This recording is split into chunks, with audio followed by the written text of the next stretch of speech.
Walang awang kinuyog ang isang binatilyo ng 6 na lalaki sa Barangay Santa Ana sa San Mateo, Rizal.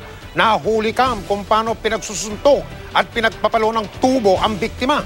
Si Cesar Apolinario, naka-alerto 24. Makikitang nakahandusay sa gilid ng kalsada sa Barangay Santa Ana, San Mateo, Rizal ang 17 taong gulang na biktima.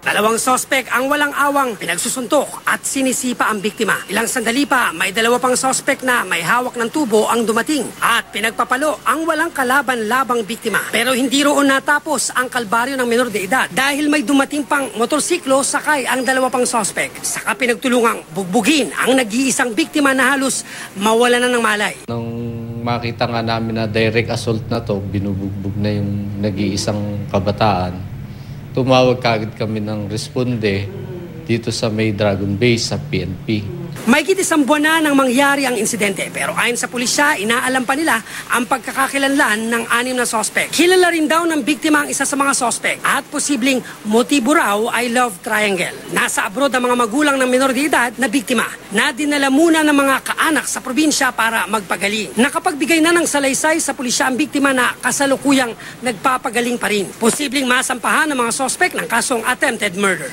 Cesar Apolinario, nakatutok, 24 oras.